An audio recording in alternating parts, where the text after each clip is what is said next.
One in five suffer. Erase the stigma. Brain difference is not a crime. Mental health isn't just your problem. It's our problem. And now, Mental Health Mondays with Marla and Dave. Welcome to Mental Health Mondays. Well, again, I like to be independent, separate myself. Get your shine. So I'm Marla. And I'm Dave. And we want to remind you that today's show is brought to you by NAMI, San Fernando Valley, and Loving Beyond Reason, and also is brought to you by you. We exist because of your donations, so please drop by either one of those sites, NAMI San Fernando Valley or Loving Beyond Reason, and donate. And thank you in advance. Absolutely. Sure. And when you see our social media pages, you can actually swipe one of those directions to our link tree, and you can donate there as well. We appreciate you. Our guest again this week is the great Kirk Whalum. We had a great time with him last week. And we're glad that he's back. We told you last week that he's a Grammy Award winner. He's been nominated 12 times for Grammys. He has a plethora of other awards. We reminded you that he was in the Guinness Book of World Records because we know that you already knew that. A saxophonist without comparison. Last week, we were focusing more on the mental health challenges that his family has been dealing with. This week, we're going to be focusing more on the great music that we have grown accustomed to hearing from Kirk and all his other endeavors. Exactly. Absolutely. He crosses platforms. Absolutely. So when we come back, none other than Kirk Whalum is our guest.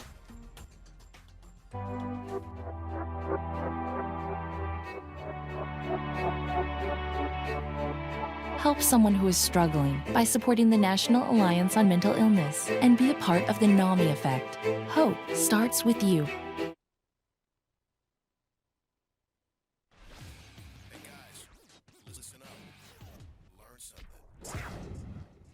All right. Kirk, welcome back, man. It is so good to be with you all, man. Ever since last week, I've just been thinking, what more could I have asked, Marla about the clarinet? But I just figured, it's never too late. Kirk, sometimes we keep our wind instrument secret safe. I was shocked. I was shocked that she even brought it up.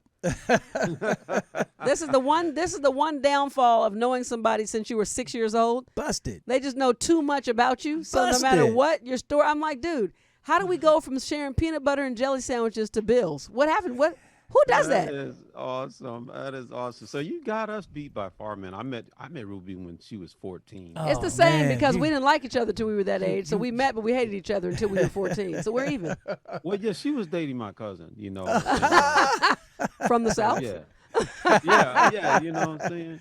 Well, Kirk, around that same time where Marla actually stopped playing the clarinet when she dropped out of the band, there was did you call me a dropout? Yes, can you choose another word? A band quitter. dropout. She's a quitter.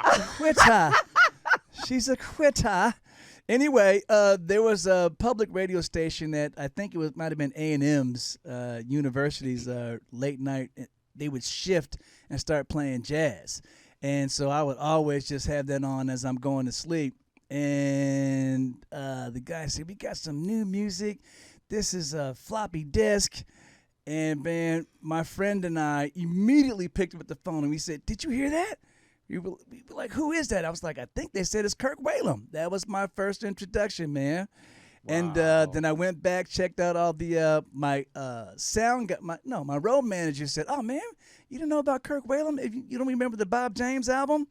Tell us about how all that came to be, man.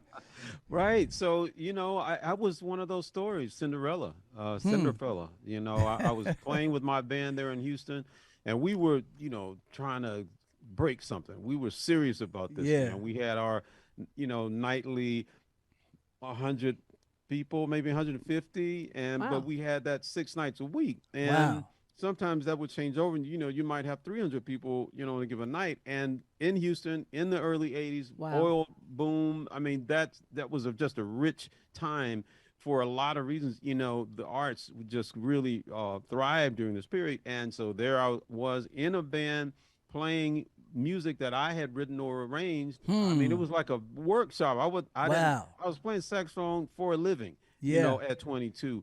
And at that time, I got to open a concert for Bob James, and that was it. He said when he got out there, the audience had already peaked.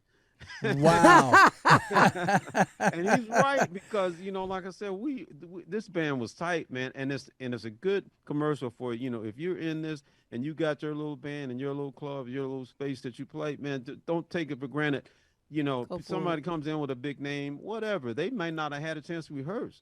But man, y'all been playing that stuff like you mean it. And that's how I got discovered. So now, how supportive was your family, your mom, your dad, when all this was going on? Yeah, very supportive. My dad was a pastor, but both my folks worked in the postal system. They both ended up being executives in the system, as is my stepdad also is a retired postmaster. So, but I'm saying at that time, at the beginning, Dad was like, yeah, you go right, you do what you got to do. Yeah. You go play the clubs. He said, basically, I better not hear about you doing so and so. You can be in it, but not of it. I hear you. And so that was the lesson. Wow. I hear you. So yeah, that's well, every time when you start talking and sharing, the blaring issue or the blaring message, David calls me billboard, but what I really just heard you say was the passion to actually you took your gift that you were given and you went balls to the wall, 100%. Seriously, Marla, my mom, she's the more practical one. She's like, honey, you got to have something to fall back on. She said it 100 times. But I never took her advice, and again, I don't say that to people now, because I understand that you sometimes you really do. But I was afraid that if I spent any energy on falling back, that I would fall back. You did fall back probably until the second saxophone you had sitting back there. Right. I was focused, man. I was passionate. I knew I'm one of the few people that I knew what I wanted to do very early, and so I knew that if I kept doing it, I'd get better. And that has been my focus. That's been my desire, is to be better at this instrument, and and the flute, right? So it's just a lifelong pursuit. Quickly, one of my heroes is Sonny Rollins, and Sonny Rollins, all of a sudden couldn't play anymore, because of a pulmonary condition, and so people, at 80, almost 90, but people like, he went into depression, speaking of mental health, and people say, well, why? What, is it because of the audience, because of the cats? You couldn't play with the cats? No, he said, no, it's because I couldn't practice. I couldn't get any better. Wow. That's man. deep. And that speaking of, man, one of the things that we marvel at is when we're on the road together, depending on what floor you're on, you will always hear Kirk practicing almost nonstop. I'm sorry, man. Playing beautifully, so what but you're practicing saying is playing that almost nonstop. If you happen to be blessed enough to get in the same hotel with Take Six and Kirk Whalum, your show is free. You just stand outside the door, and when you just follow Kirk just around. follow the horn, and then when you hear him stop playing, run away, because you're stealing music. The problem, and you may remember this from the clarinet, Marla, and that is that the stuff you're practicing in the room, in that little room called the woodshed, is not the stuff that people want to hear. That's you're doing all scales. that just nerdy and long tones. Like my kids will tell you, their testimony is that if Dad plays a note longer than just a couple of seconds, get out of there, because he's about to do long tones, and it's gonna last for 20 minutes, and it's unbearable. Man, wow.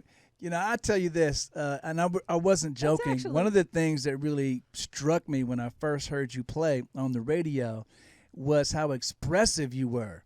Right. And usually, people think of alto players like that. You know what I mean? But your horn is the tenor. And I remember when you recorded with us on All I Need on one of the Take Six songs, I was like, hey, man, you want to check out, maybe I see you got a alto. You want to pick that up? He's like, no, just give me a chance to see what I can do with this one. Hilarious. And no, you saw me with a soprano, because you didn't see me with an alto. Oh, no, it must have been, you're right. It was a soprano. But I'll say this, man, that I have always, but folks who don't know, I took vocal lessons from Dave Thomas only for a little while, because that's the only access I had to him. That's After all that, you he was needed. Gone. But no, I still need it. But it was such a blessing. But I'm going to say that my desire has always been to sing. Wow. But I knew early on that wasn't my special gift. I said, you're going to have to work that out on the instrument. And so that when people say you play like a singer, Luther Vandross literally told me, he said, I don't like saxophone. I'm like, oh, wow, that hurt. He said, but I like you because you play like I sing. Wow, man. And that, was, charted my course. I mean, Whitney, same thing, she just felt like I was singing back to her. We would do something, I'd do something and then she'd do something. Well, Kurt, we got to take a quick break. Put a So pin in hold that, because that. we're going to come back with that as soon as we get back from this next break. We'll be right back. When Dave and Marla get together, it's hot.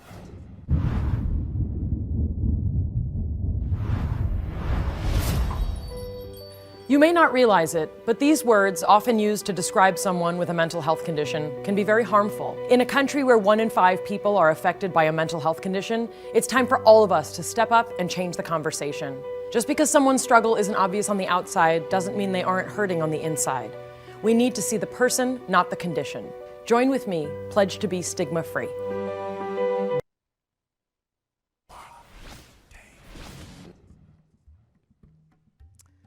Many people don't have a clear understanding of what is meant when they hear the term mental health. It includes our psychological, emotional, and even our social well-being.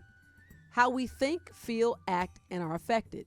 It helps determine how we relate to others, handle stress, and even the choices that we make. It is important to be mindful of our mental health at every stage of life, from childhood and adolescence throughout adulthood. According to mentalhealth.gov, many factors can contribute to mental health problems, including life experiences such as trauma or abuse, a family history of mental illness, or biological factors such as genes or brain chemistry. While mental health problems are common, help is readily available. Many people with mental health problems get better and many recover completely. If you or someone that you love needs mental health support, please, we ask, seek professional help. This message is brought to you by Mental Health Mondays with Marla and Dave. David is a thinker. I never do anything without thinking about it first. Marla is a feeler. I basically wear my personality on my sleeve. But when Marla and Dave get together, it's like a match dancing with a firecracker. All right, Kirk, we had to cut you off there for a minute, man. You had turned the corner. You were talking about Whitney. Your time playing with Whitney. And I will say this, just listening to you and talk about your experiences with the greats, legends beget legends. They it's like a Velcro adhesive. You guys all just recognize the greatness and tend to all just, come together. And so what is that experience? How did you go from where you were and you were getting into the connection with your horn and your saxophone and playing with Whitney? Uh-oh. Oh. I think we might have a frozen Kirk. Frozen. In the meantime, while we're waiting for him to come back, I will say this. Like Kirk was saying, that was the first thing that jumped out at me was his expressive nature, the way he played. When he said that he always wanted to be a singer, you can tell by the way he plays. Right. Because it's almost as if he's not just an instrument. Singing the horn. It's like Take Six. Your acapella is amazing to me. Acapella, to be honest, can bore me to death. But when I heard Take Six and I recognize what Take Six can do, the way you approach your acapella music has so much soul difference, and also it's entertaining. You use your gift and your instruments to entertain, and that's different than just having like a barbershop quartet. And I think I want to continue right quick to talk behind Kirk's back, because why shouldn't I? I mean, it's our show. He can't hear me at this exact moment, even though he's coming back. So no, what I wanted to just talk about is how the who of who you are transfers into the what that you do. And he even his I will speak to the redirect to the podcast, human being, and are humans being.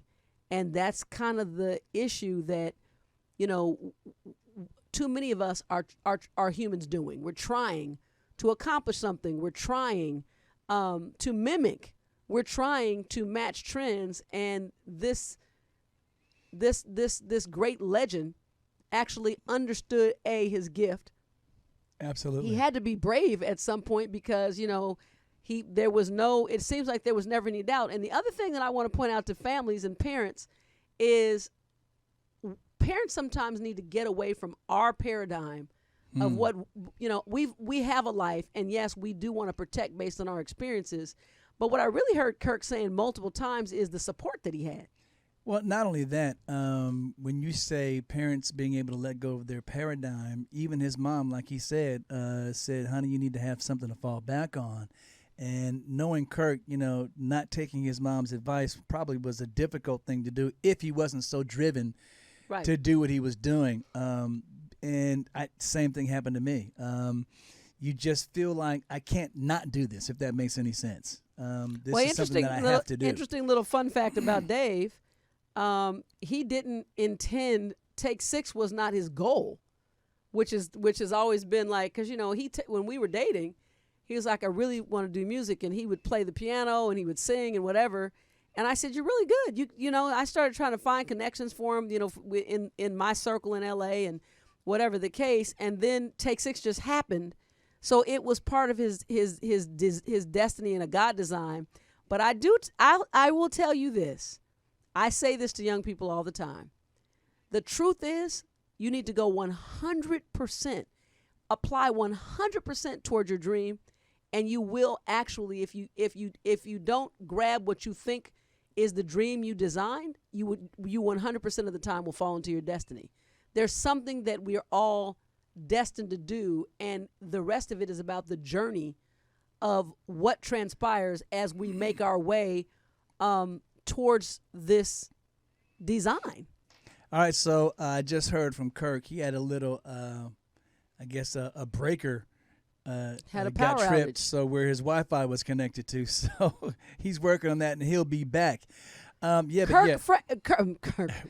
Whalum is also, I was going to say, Kirk is also an electrician. So just in case you guys didn't know, he rolled up his sleeves, and he's there working it out. So we appreciate that. So one of the things that, you know, when Kirk is on the road with us, that he always does is just try to make himself of service. There was a time when I forgot to get my hair cut before we went on the road, and he was like, yeah, I can cut your hair. I can edge you up. And as he was giving me an edge, he basically said that that's one of the things that he does. He actually volunteers at the homeless shelter in his town. And, you know, a lot of people, when they see homeless people, try to shy away, don't really want to touch. You wear your gloves, and it makes it seem like, ooh, you got the cooties, so to speak. But one of the things that he does is he makes sure that while he's cutting the hair, he kind of puts his hand on the shoulder and give the guys hugs. Just make sure that they know that, you know, I don't look at you any differently than I look at myself. And we're all in this together. And I'm just here to give you a nice haircut, make you feel better about yourself. Because we all love it when we leave the barber chair and we're looking fresh. But by the grace of God, there go I. Absolutely. One of the things that as we were driving to the studio today, we saw a billboard. The billboard said, you can't change the wind, but you can adjust your sails. And so that's one thing that, and he's back as we're about to go to the break. Oh, we no longer have to talk about you behind your back. But we're going to go to a break, and we'll be right back. We're going to do this break, and we'll be right back, like she said.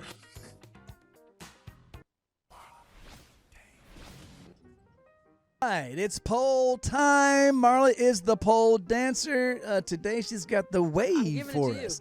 And I got it back. Boom. All right. Pass it on to Kirk.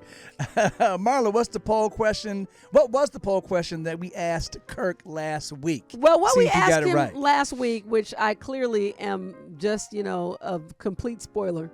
A spoiler alert. What percentage of U.S. adults suffer from anxiety disorders? Your choices were A, 19%, B, 27%, or C, 34%. And Kirk, after striking out I should say, the first time he was asked a question, this one he got perfectly correct, 19%. Boom. Hey, don't forget, man, I'm in the Guinness Book of Records. That's right. I should have known. The surprise is a little demeaning. I'm sorry. For the longest clarinet solo? No, I'm just kidding.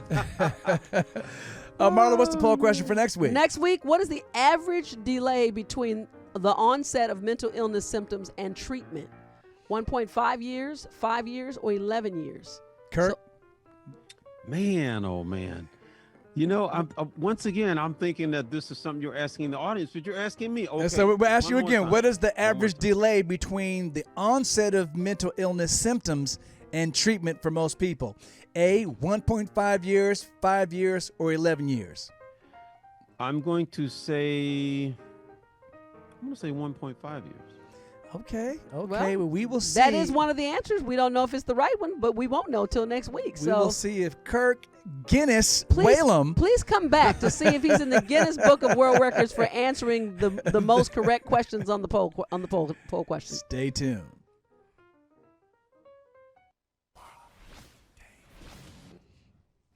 All right, man. I almost forgot what we were talking about because we were just waxing eloquently about you and your accolades, and I was telling them about on the road when you were cutting my hair. You were telling me about how you volunteer at the homeless shelter, cutting hair there as well. Yes. So I am a hack barber, but I'm a proud one. And the way that I've learned to cut hair, from in college, we're cutting each other's hair to save money. Then when I started having boys, I have 2 of them. I would cut their hair. One of them because he plays on the Kelly Clarkson show. He's based Oh, but nice. I no longer cut his hair. But now, I for the last 7 years I've been volunteering as a barber at a place called Manor House here in Memphis. And, awesome. And folks who are either working 2 or 3 jobs but still under the poverty line, or they're homeless. And I get to, bless them. And there's some mentally folks suffering with mental illness, that one of whom I want to mention at some point. Let me know when. Do it now. Her name is Rachel. And Rachel, I'm not going to get emotional on this, but she normally is talking about her as rough, but, happens to be white. But this lady is, I'm going to say she's probably 65 or so. Right. And you see her around town, right? Many times homeless folks who are dealing with mental illness, you see them in one place or another. Right. And so we see Rachel, and you can tell, that she's deeply, disturbed. Affected. And so she comes in every now and then. I have seen her when she's not taking meds and stuff, and she, has said, I've never heard this vile language in my life. You can tell, right. And then you see her when she is on an upswing or taking meds, whatever. She's just the sweetest person. But at one point, I was privileged to cut her hair, and and she had cancer or something, so her hair is short. And so I was, she asked for a haircut, and I'm like, oh my God, and I said, absolutely, Rachel, have a seat. And so there's not a lot I could really do to her hair because it was already pretty short. Right. Yeah. But I played along with it, and I turned on the clippers, but more or less I just, touched her head. I just wanted her to feel, because that's one of the human things contact. Yeah, physical contact. And a lot of people who go to the sex industry and stuff like that, it's not so much for the sex, it's just for touch, Contact. for human touch. Wow. And man, in Rachel's case, man, I was so grateful to be able to just bless her and to absorb some of her gift, I love that, man. Well, you know what, Kirk? I want to, being in the industry, I want to touch on that a little bit, because I think it's the one place that, because of expectations of others and just the world, there's a lot of mental illness present, and it's not acceptable. I mean, that's a place that you're considered so weak. It's and you suffer within. And I know that you had a relationship with Whitney, and there's a lot there. So I wanted to just touch on that just a little bit. Yeah, sure. I think one of the main things is how wealth, especially that kind of wealth, really does put you in a very narrow category of folks who can survive it. Wealth is a monster, and it changes the people around you to where, your moorings, basically, disintegrate, and, your family, and I'm not calling any family names, but the folks who were depending on, all of a sudden they change. And it's public knowledge that her father sued her. Right. And you talk about somebody who loved her daddy. Yeah. My goodness. So all those things were happening to her all along the way, when people were ready to judge her about this, and they're going to judge her about that. And then she went through the thing where she was booed at the Soul Train Awards, on and on. So yes, I experienced her going through some of those things. And just my brief experience with her, she just was a really super nice person. soul. Yeah, absolutely. Super sweet, man. I mean, I can't tell you, there's so much of my life that, she used to say, use my name if it'll help, but it ain't gonna always help. I just thought, it is true, that, especially now, I introduce you, ladies and gentlemen, Kirk Whalum. I'm playing for kids in a nursery school and elementary school, and he played with Whitney Houston. They're like, who's that? But I want to say this, that one big thing with Whitney is, I suspect that the relationship that she and Robin had and Robin's book is out, so it's not like I'm revealing anything, but it was so important, and it wasn't allowed. Got it. And I'm not going to say it's romantic or whatever, but I'm going to say even her business relationship, where Robin was she was taking care of what she had, her back front. She was not going to let anything go wrong, and even including Whitney. You need to put that right there down. Right. I mean, which is the kind of friend we all need. Right. You know what I mean? To call you out on your own stuff. So, we only have a few minutes left in this particular segment. So I want to actually turn to talking about humanity, talking about your take on human beings, which is humans being. Yes, humans being, and that the podcast is called Humans Being with Kirk Whalum. And the Humanité project came about because of, my own evolution and sort of where I am right now in my life. And it came from traveling like you do, Dave, and Marla. And, for me, it was like, I want to do a project where I am going back over some old ground, re-engaging with some folks, young artists that I heard in Nigeria and Kenya and in France and England and New Zealand, on and on. And so that's what the project is me collaborating with people half my age, and 8 countries involved. And man, it is such a blessing. It was my 60th birthday present to myself. And we document the whole thing. It's a documentary too, called Humanité. I love that, man. So where can we catch the podcast? You can catch it right here on Mental Health Mondays when this flips around and Kirk's breaker breaks back. Yes. Yeah. He's back. I'm still here. Right? Oh yeah, no, you froze for a second. Yay! I think we had the podcast on the screen. On the screen. Yeah, I was asking where can we find the podcast. Thank you. Yeah, Kudzukian network, like kudzu, the plant. Yes. KUDZU, Kudzukian Network, or just go to any of my social media, which is my name. Kirk it's Whalum. a convenient thing about not being named Dave Thomas. You can just, you can just. You don't have to add 47 after it. That is actually a very good point. And he made me comment. I was Marla McCraw, and now he made me Marla. You're down here with the rest Thomas. of us regular folk. And people always say, aren't you that girl? I said, no, she's that girl. I'm the other one. We'll be right back with more with Kirk Whalum. Bad. Worthless. Don't trust them. They'll hurt you. You're worthless. It's pointless.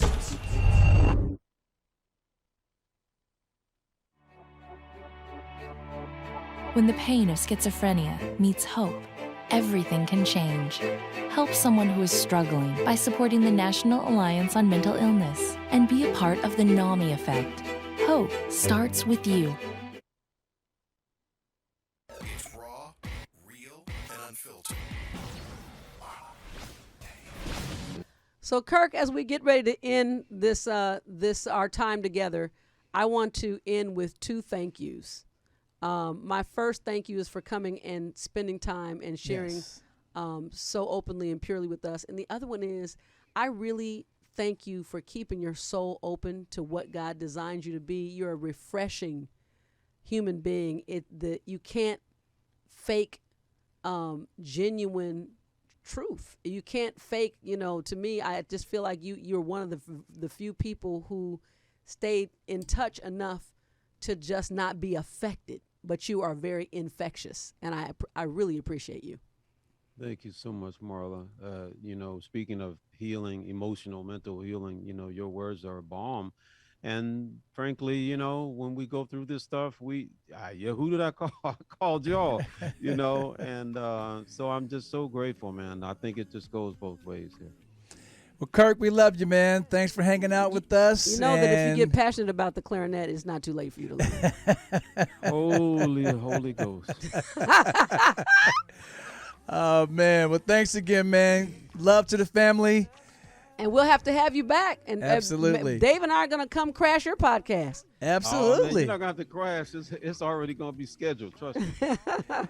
Thank you so much. We love you dearly, and thank you for sharing, and we'll see you next time. Talk soon.